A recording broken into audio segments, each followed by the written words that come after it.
अगर मैं आपसे कहूं कि एक पुलिस एनकाउंटर ने सिर्फ एक व्यक्ति की मौत का नहीं, बल्कि पूरे पुलिस तंत्र, जवाबदेही और न्याय व्यवस्था पर सवाल खड़ा कर दिया है। Welcome back to my channel practical AI labs India पर।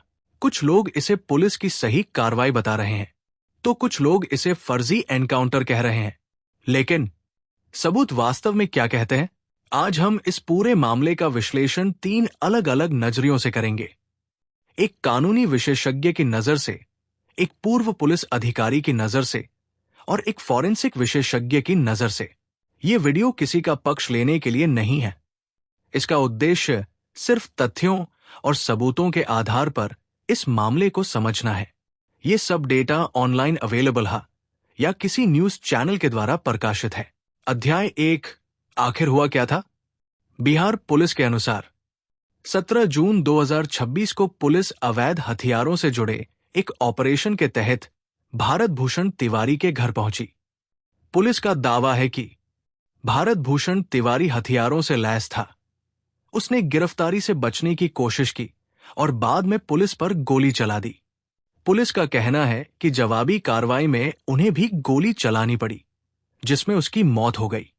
लेकिन कुछ ही घंटों बाद कहानी बदलने लगी। परिवार और स्थानीय लोगों ने पुलिस की कहानी पर सवाल उठाए। सोशल मीडिया पर कई वीडियो वायरल हुए और पूरे मामले पर सवाल उठने लगे। मामला इतना बढ़ गया कि बिहार सरकार ने एक सेवानिवृत्त हाई कोर्ट जज की अध्यक्षता में न्यायिक जांच के आदेश दे दिए। अध्याय 2, अब तक क्या बदला?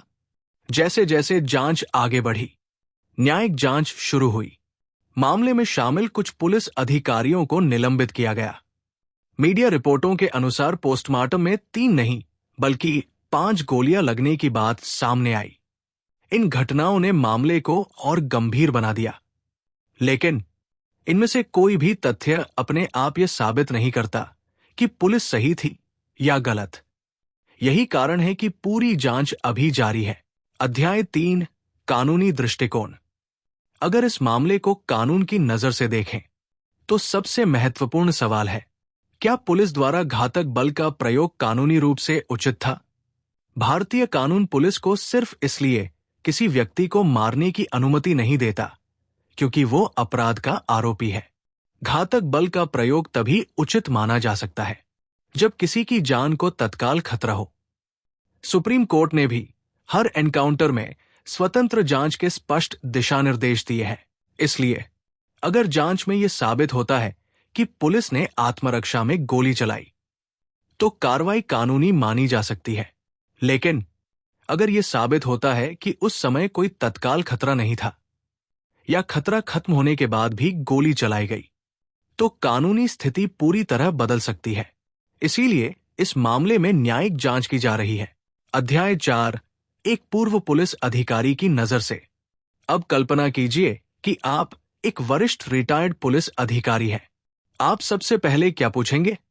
क्या पुलिस के पास पर्याप्त खुफिया जानकारी थी? क्या ऑपरेशन सही तरीके से योजना बनाकर किया गया था? क्या बिना गोली चलाए गिरफ्तारी संभव थी? क्या संदिग्ध वास्तव में पुलिस की जान के लिए तत्काल खतरा था? अगर इन सवालों का जवाब हाँ है, तो गोली चलाना ऑपरेशनल रूप से उचित माना जा सकता है। लेकिन अगर जवाब नहीं है, तो पूरे ऑपरेशन पर गंभीर सवाल उठेंगे। एक अनुभवी पुलिस अधिकारी अच्छी तरह जानता है कि उसके द्वारा चलाई गई हर गोली बाद में अदालत में जांच का विषय बनेगी। इसलिए पेशेवर पुलिसिंग का पहला उद्देश्य होता है गिरफ्तार करना, मारना नहीं। अध्याय 5, फॉरेंसिक दृष्टिकोण। अब आते हैं उस हिस्से पर जहां राय नहीं बल्कि विज्ञान फैसला करता है। फॉरेंसिक जांच में देखा जाएगा गोली किस हथियार से चली, कितनी गोलियां चली, गोलियों की दिशा क्या थी, मृतक के हाथों पर गनशॉट रेजिड्यू था या नहीं, घटनास्थल पर क्या मिला, मोबाइल वीडियो क्या दिखाते हैं, क्या सीसीटीवी फुटेज उपलब्ध है, पोस्टमार्टम रिपोर्ट पुलिस की कहानी से मेल खाती है या नहीं। मीडिया रिपोर्टों के अनुसार पोस्टमार्टम में 5 गोलियां लगने की बात सामने आई है, लेकिन गोलियां लगना यह साबित नहीं करता कि पुलिस सही थी या गलत। फॉरेंसिक विज्ञान कभी भी केवल एक सबूत के आधार पर निष्कर्ष नहीं निकालता। वो सभी सबूतों को जोड़कर पूरी घटना का पुनर्निर्माण करता है।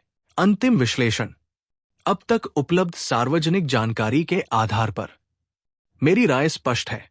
मेरे पास इतना सत्यापित सबूत नहीं है कि मैं ये कह सकूं कि ये निश्चित रूप से एक वैध पुलिस एनकाउंटर था, लेकिन इतने सबूत भी उपलब्ध नहीं है कि इसे निश्चित रूप से फर्जी एनकाउंटर कहा जा सके। ऐसे मामले हमें एक महत्वपूर्ण बात याद दिलाते हैं।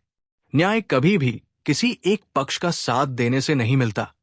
न्याय तब मिलता है जब फैसला सबूतों के आधार पर किया जाए। अगर पुलिस ने कानून के अनुसार काम किया है तो उन्हें पूरा संरक्षण मिलना चाहिए, लेकिन अगर उन्होंने कानून तोड़ा है तो उन्हें भी कानून के सामने जवाब देना चाहिए। यही कानून के शासन का वास्तविक अर्थ है।